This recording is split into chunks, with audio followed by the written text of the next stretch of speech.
Nejebulye neggwanga likyawuniikiridde ku ngeri omukuumi wa minisita kyalisookera engola gye yeesuddemu akambayaya n'amukuba amasasi agamuserengesezza ekalannamu okusinziira ku beerabiddeko n'agaabwe. Omusirikale ono yabadde yeevuma omulimu gw'abadde akola ewa minisita ng'ate tasasulwa bw'ate kwe kusalawo okumuggya mu budde. Akuba amasasi ayomba agamba tukola emisango kiro temwagala tusasula naye ng'agamba abantu mwe mumpiteko mugende talina muntu yenna gwakosezza. Wabula ebigambo by'omujaasi ono Wilson Sabbiiti biwakanyiziddwa munnamagye aganyuka Warrant Officer Wanusa Matovo ng'agamba nti tewali musirikale yenna akuuma minisita newankubadde omukungu wa gavumenti yenna nga gwakuuma yavunaanyizibwa ku musaala gwe okumuwaayo akasente akamubeezaawo nga bw'alinda omusaala. Bwe mumutuusa wagenda okusula mubeera ne DC oba akulira security ye.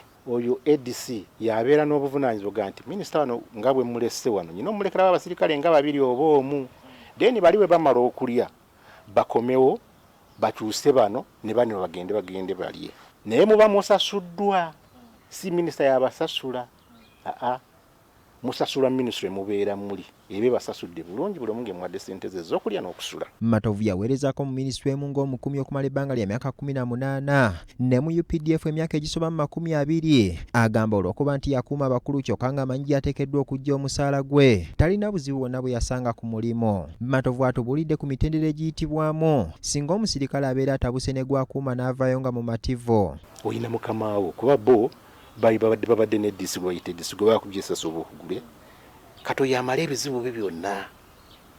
Minisita si yamala ebizibu byo ono gwe bakukadde nga kyongoozi omukamaawo ono yamala ebizibu byo byonna.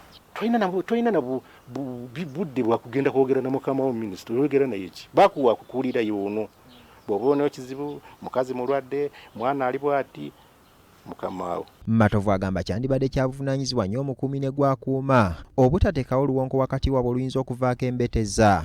Olina okufaayo okulaba abantu bano beeyisa batya. Ono bwe mugamba kino effeesi ekyuka etya. Oyinza okugamba omuntu olaba ng'avudde mu mbeera nomanya nti ono omuntu kasijja musobola. Wabula ono asambaza ebigambibwa nti omukuumi ono yabadde abanja minisita ng'agamba yandibanga yabadde n'ekikyamu ku bwongo. Nze nkimanyi bulungi nti UPDF enteeka y'obuteesi eri naye erina okunsasula ki omusaala era ekyo ekyogerwa kya bulimba ku bbanga lyemaze mu magye.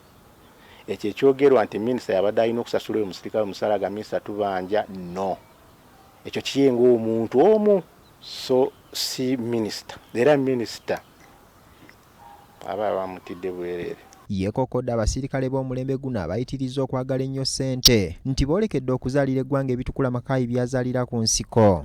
Kubanga ffe tubeeredde mu magye twabeerako ne mu magye nga tetusasulwa naye nga tetunnaba engeri gye twali tuvudde mu nsiko naye kati ab'ennaku zino bo basuubira nnyo ssente era gy'okuyingira amagye ng'asuubira mulimu ssente era nze nsuubira abamu babeera n'okuwabisibwa nti bwe babatwalanga mu baminisitiri bagenda kufuna ssente nnyingi kati bw'alaba kiri takifunye n'afuna ekifaananyi ate kirala. Matovu abudde UPDF n'ebitongole bye by'okwerinda ebirala okwongera ku budde n'obukugu bwe biwa abasirikale kiyambeko okwewala okukola ebikolwa ebiweebuula ebitongole bino. Omuntu atweyiringiddwa obulungi ng'ofunye training emala ng'otendekeddwa bulungi tosobola kukola kintu ekyo ng'oyo kye yakoze tekisoboka ate nze mbadde sikirabangako. Ronald Kitanda, BBS Terefayina, Ageesigika. Julius